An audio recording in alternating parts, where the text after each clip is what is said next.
ओम नमो भगवते वासुदेवाय। ओम नमो भगवते वासुदेवाय। ओम नमो भगवते वासुदेवाय। ओम नमो भगवते वासुदेवाय। ओम नमो भगवते वासुदेवाय। ओम नमो भगवते वासुदेवाय। नारायणं नमस्कृतं नारायणं नमस्कृतं नरं चैव नरोत्तमं नरं चैव नरोत्तमं देवीं सरस्वतीं व्यासं देवीं सरस्वतीं व्यासं ततो च मुदीर्ये। ततो जयमुदीरये। नष्टे प्रायेषु भद्रेषु नष्टप्रायेषु भद्रेषु नित्यं भागवत सेवया नित्यं भागवत सेवया भगवती उत्तम श्लोके भगवति उत्तम श्लोके भक्तिर्भवति नैष्ठिकी। भक्तिर्भवति नैष्ठिकी। ग्रंथ श्रीमद्भागवतम की जय। तो स्कंद 4 अध्याय 8 श्लोक नंबर 81। देवाऊचु देवाऊचु देवताओं ने कहा देवताओं ने कहा ना नहीं एवं इस प्रकार इस प्रकार वेदाम हम समझ पाते हैं। भगवन हे भगवान हे भगवान प्राण रोधम प्राण रोधम रुद्ध हुआ श्वास विद्युश्वास चर चर का अचरस्य अचल का अखिल विश्वजनित सत अस्तित्व तामन आगार विदेही कृपया करके जो आवश्यक हो करें जो आवश्यक हो करें तत् अतः न हमारा वर्जिनात संकट से विमोक्षम उद्धार प्राप्त निकट आता वयम हम सभी त्वाम आपको शरणम शरण शरणयम शरण ग्रहण की जाने योग्य। धन्यवाद जगदगुरु शिला प्रभुपाद और जगदगुरु शिला प्रभुपाद। देवताओं ने कहा हे भगवान आप समस्त चर तथा अचर जीवात्माओं के आश्रय हैं। हमें लग रहा है कि सभी जीवों का दम घुट रहा है और उनकी श्वसन क्रिया अवरुद्ध हो गई है। हमें ऐसा अनुभव कभी नहीं हुआ।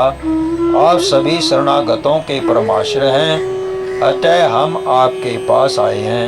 कृपया हमें इस संकट से उबारिए। एक 5 साल के बच्चे ने सभी के संकट डला दिया कि वे मतलब उनकी सबकी सांसें बंद कर दी। ध्रुव महाराज जब जिस टाइम खड़े होकर तपस्या कर रहे थे, कल आता ना कि पृथ्वी जो है क्या होने लगी, ढलमोल होने लगी और नीचे बाहर से दबने लगी। तो इस प्रकार जब उन्होंने श्वास रोक दी तो सभी का दम घुटने लगा। हमारे सीनियर डिवोटी आ चुके हैं तो बाकी पढ़ लेते हैं, उसके बाद फिर चर्चा इनसे करवाते हैं। तात्पर्य में श्री भगवान की भक्ति के फल स्वरूप प्राप्त ध्रुव महाराज के प्रभाव का अनुभव देवता को भी हो रहा था, जिन्होंने इसके पूर्व कभी ऐसा अनुभव नहीं किया था। ध्रुव महाराज के श्वास रोक लिए जाने पर सारे ब्रह्मांड की श्वसन क्रिया रुद्ध हो गई। श्री भगवान की इच्छा न हो तो भौतिक जीव श्वास नहीं ले पाते, जबकि दिव्य आत्मा श्वास ले सकते हैं। भौतिक जीव तो श्री भगवान की बहिरंगा शक्ति के प्रतिफल हैं, जबकि दिव्य आत्मा अंतरंगी शक्ति के। देवता गण दोनों प्रकार के जीवों के नियंता श्री भगवान के पास यह जानने के लिए कि उनके श्वास क्यों रुद्ध हो रहे हैं। इस भौतिक जगत में सभी प्रकार की समस्याओं के हल के लिए परमेश्वर अंतिम लक्ष्य है। आध्यात्मिक जगत में कोई समस्या नहीं रहती, किंतु भौतिक जगत तो समस्याओं से भरा हुआ है। चूंकि श्री भगवान दोनों जगतों के स्वामी हैं, अतः समस्याएं उत्पन्न होने पर उन्हीं के पास पहुंचना श्रेयस्कर है। जो भक्त हैं उनके पास इस जगत में कोई समस्या नहीं है। विश्वम पूर्ण सुखा में श्री चैतन्य चरितामृत में भक्तगण समस्त समस्याओं से मुक्त होते हैं, क्योंकि वे श्री भगवान के पूर्ण शरणागत होते हैं। भगत के लिए संसार में प्रत्येक वस्तु अत्यंत आनंददायक है, क्योंकि वह जानता है कि प्रत्येक वस्तु तो श्री भगवान की दिव्य प्रेमा भक्ति सेवा में किस प्रकार उपयोग में लाया जाए। तो भगवान का भक्त तो हमेशा सुखी रहता है, चाहे कहीं पर भी हो। तो इसके बारे में थोड़ी चर्चा फिर प्रभु जी से सुन लेते हैं। जैसा कि यहाँ पर कहा कि प्रॉब्लम इस भौतिक संसार का दूसरा नाम है। उसको बैठे रहते हो प्रॉब्लम। तो वो बॉर्डर पिक्चर एक आई थी सनी देओल की, किसने देखी थी याद है? तो उसमें एक बहुत अच्छा डायलॉग था, प्रॉब्लम किसके जीवन में प्रॉब्लम नहीं, जिंदगी का दूसरा नाम ही प्रॉब्लम है। किस किस को याद है? वो बड़े हिट हुई थी, बड़ा वो डायलॉग भी बड़ा चला था कि ऐसा कोई नहीं है जिसके जीवन में प्रॉब्लम नहीं हो। तो और उसका अभिप्राय क्या था कि प्रॉब्लम का नाम देकर कई लोग पीछे हटते हैं, लेकिन प्रॉब्लम सबके जीवन में है। तो प्रॉब्लम के होते हुए ही हमें भक्ति करनी पड़ेगी। प्रॉब्लम आती रहेगी, रुकावटें आती रहेंगी, और अगर रुकावटें नहीं आएंगी तो हमारी भक्ति का टेस्ट नहीं होगा। तो इसलिए जो भगवान का भक्त है, यहाँ कहा गया कि वो हर परिस्थिति में जो है वो भगवान के शरणागत रहता है। जैसे सुबह मैं सुन रहा था कथा, एक वक्त थे श्री दाम जी जो थे, वो प्रॉब्लम ही प्रॉब्लम थी उनके जीवन में। क्या प्रॉब्लम? अब सबसे बड़ी प्रॉब्लम कि एक मुसलमान राजा के अंडर शासन करना पड़ता था, क्योंकि उस समय देखते थे हम कि मुसलमानों ने आक्रमण कर दिया था और वो शक्तिशाली भी थे, और सारे हिंदू राजा अलग अलग। तो प्रॉब्लम कि मुसलमान के अंडर काम करना है। फिर दूसरी प्रॉब्लम उनके जीवन में क्या हुआ, उनका जो राज्य था उसमें अकाल पड़ गया, सूखा पड़ गया। अब सूखा पड़ गया तो आज के टाइम में तो मदद पहुंच जाती है भाई, हवाई जहाज से, ट्रेन से। उस टाइम पे कैसे जाएगी बैलगाड़ी से? तो कोई मदद नहीं। तो इतना तक हो गया कि लोग पेड़ की छाल छील कर खाने लगे, और कुछ बचा ही नहीं खाने को। तो उन्होंने क्या किया, पूरी जो प्रजा थी उसकी रक्षा के लिए अपना सारा खजाना खोल दिया। खजाने में जो कुछ भी था सब बांटने लग गए। अब उधर से जो बादशाह था उसको लगा कि भाई ये सब बांट देगा तो ये टैक्स कैसे देगा, कर कैसे देगा? क्योंकि बादशाह का तो मतलब है कि भाई हमें मिलना चाहिए, नहीं मिलेगा तो तुम अपनी जागीर छोड़ो। और तो अब बादशाह को देखा तो उसने सैनिक भेज दिए, कहा कि तुमने सारा खजाना कैसे प्रजा पे लुटा दिया, ये तो मेरा था, ये तो मुझे देना चाहिए था, तुमने प्रजा पे कैसे लुटा दिया? तो उन्होंने कहा कि भाई श्री दाम जी ने कि तो सूखा पड़ा है, अकाल है, तो राजा का तो कर्तव्य है कि प्रजा का ध्यान रखना है, प्रजा की सेवा करनी है, यही होना चाहिए। कहते नहीं, प्रजा तो क्या है, कोई बात नहीं, लेकिन ये धन जो था वो सारा मेरा था। बादशाह के सैनिकों ने कहा तो आपको बंदी बनाने का आदेश है, प्रॉब्लम बंदी बनाने का आदेश है। ठीक है भाई। अब थे वो भक्त, तो ये घटना महाराष्ट्र के पास की है, तो वहां से उनको ले जाया गया बादशाह के पास। अब प्रॉब्लम में भी, लेकिन मन उनका भगवान में स्थित है। तो जब जा रहे थे तो रास्ते में पंढरपुर पड़ता है। जब बादशाह के यहाँ जा रहे थे तो पंढरपुर में पहुंचे, तो पंढरपुर में सैनिकों से निवेदन किया कि एक बार दर्शन करने दो। पता नहीं बादशाह क्या जेल में डालेगा, क्या करेगा, पता नहीं, शायद आखिरी बारी दर्शन हो। तो दर्शन करने के लिए चले गए और वहां जाके भगवान के सामने रोने लगे।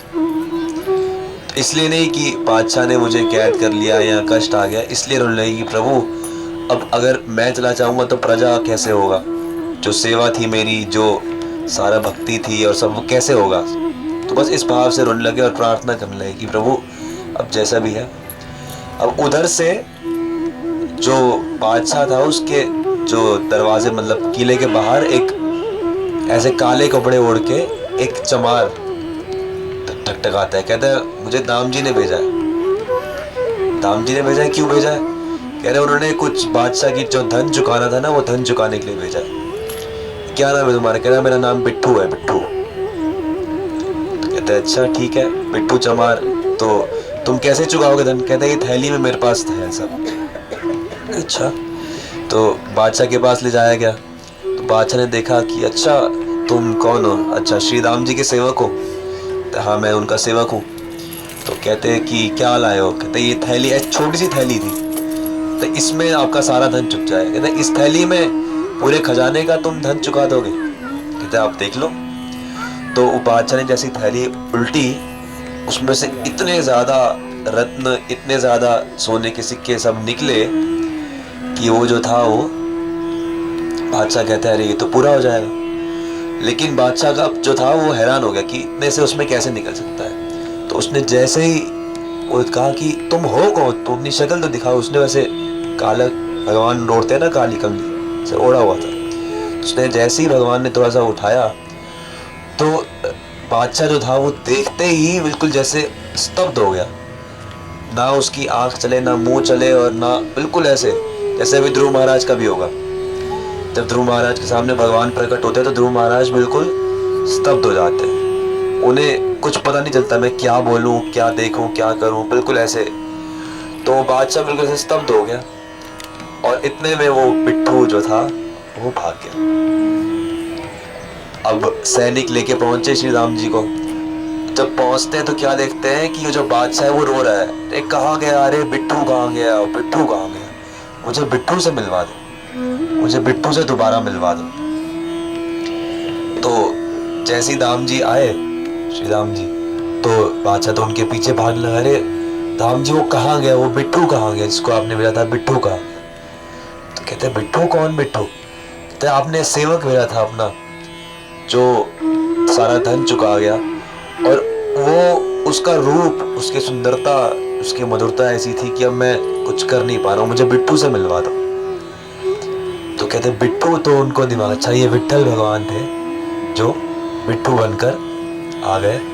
और फिर उसने समझाया बादशाह कि देखिए ये जो था ये मेरा सेवक नहीं था, ये तो तीनों लोगों का स्वामी था जो भक्तों की सेवा करने के लिए आ गया, आप पर कृपा करी। तो बादशाह को समझ में आता है। तो ऐसे ही कि प्रॉब्लम जितनी भी हो, जो भगवान का भक्त है वो सारी प्रॉब्लम लेकर भगवान के पास जाता है। जैसे देवता जो है अपनी सारी कठिनाई लेकर भगवान के पास जा रहे हैं, और जो भगवान का भक्त नहीं है वो सोचता है कि मैं इस प्रॉब्लम से खुद निपट लूँगा, और वो सोचता है कि मैं समर्थ हूँ, और भगवान को वो स्मरण नहीं करता। तो इस कारण से उसकी प्रॉब्लम बढ़ती रहती है। और जब भगवान का सहारा लिया जाता है तो वो प्रॉब्लम धीरे धीरे, असली प्रॉब्लम जो है, सारी प्रॉब्लमों की जो असली प्रॉब्लम है वो क्या है? सारी प्रॉब्लमों की असली प्रॉब्लम क्या है? भगवान से द्वेष प्रॉब्लम है। इच्छा द्वेष समुत्थेन द्वंद्व मोहेन भारत। जो सारी प्रॉब्लम है वो सबकी जड़ क्या है? क्यों हम भौतिकता में फंसे हैं कि हम भगवान से द्वेष करते हैं और हम सांसारिक राग इच्छा में लेके चलते हैं। तो इस कारण से प्रॉब्लम है, और वो प्रॉब्लम ठीक तभी होगी जब हम भगवान की सेवा में अच्छे से लग जाएंगे और का भजन करेंगे। ग्रंथराज श्रीमद् भागवतम की हरि हरि बोल, हरि हरि हरि बोल, हरि हरि बोल, हरि हरि हरि बोल हरि बोल, बोल हरि बोल, बोल हरि बोल, बोल हरि बोल, बोल हरि बोल, मने आनंदे भाई बोल हरि बोल, आनंद भाई बोल हरि बोल, मने आनंदे भाई बोल हरि बोल, आनंद भाई बोल हरि बोल। भगवान के भक्त को इस बात का आनंद होता है कि मुझे भगवान का नाम मिल गया है, और यही इस आनंद में वो बस भगवान का नाम बोलता रहता है, क्योंकि भगवान का नाम सबसे मूल्यवान चीज है। बोल हरि बोल, बोल हरि बोल, बोल हरि बोल, बोल हरि बोल, बोल हरि बोल, बोल हरि बोल, जन्म जन्म सुखे बोल हरि बोल, जन्म जन्म सुख बोल हरि बोल, मानव जग पाए भाई बोल हरि बोल, बोल हरि बोल बोल हरि बोल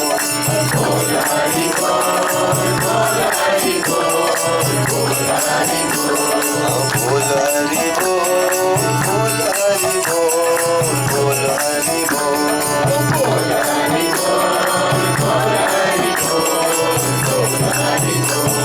सुखे थाको दुखे थाको बोल हरि बोल सुखे थाको दुखे थाको बोल हरि बोल संबदे विपदे भाई बोल हरि बोल संभाले विपदे भाई बोल हरि बोल बोल हरि बोल बोल हरि बोल बोल हरि बोल बोल हरि बोल बोल हरि बोल बोल हरि बोल बोल हरि बोल बोल हरि बोल बोल हरि बोल गृह थाको वन थाको बोल हरि बोल थाको वन थाको बोल हरि बोल गृह थाको वन थाको बोल हरि बोल थाको वन थाको बोल हरि बोल कृष्ण सत्सार थाकी बोल हरि बोल संसार भागी बोल हरि बोल बोल हरि बोल बोल हरि बोल बोल हरि बोल बोल हरि बोल बोल हरि बोल बोल हरि बोल बोल हरि बोल बोल हरि बोल बोल हरि बोल बोल हरि बोल बोल हरि बोल बोल हरि बोल कृष्ण संसार थाकी बोल हरि बोल तेरे संसार दागी बोल हरि बोल असत सकट साड़ी भाई बोल हरि बोल भाई बोल हरि बोल वैष्णव चरण पौड़ी बोल हरि बोल चरण हरि बोल हरि बोल बोल हरि बोल बोल हरि बोल बोल हरि बोल बोल हरि बोल बोल हरि बोल बोल हरि बोल बोल हरि बोल बोल हरि बोल बोल हरि बोल बोल हरि बोल बोल हरि बोल बोल हरि बोल हरि बोल हरि बोल हरि बोल हरि बोल हरि बोल हरि बोल हरि बोल ओ गौर नित्यानंद बोल गौर गदाधर बोल नित्यानंद बोल गौर गदाधर बोल गौर नित्यानंद बोल गौर गदाधर बोल नित्यानंद बोल गौर गदाधर बोल गौर अद्वैत बोल गौर श्रीवास बोल गौर अद्वैत बोल गौर श्रीवास बोल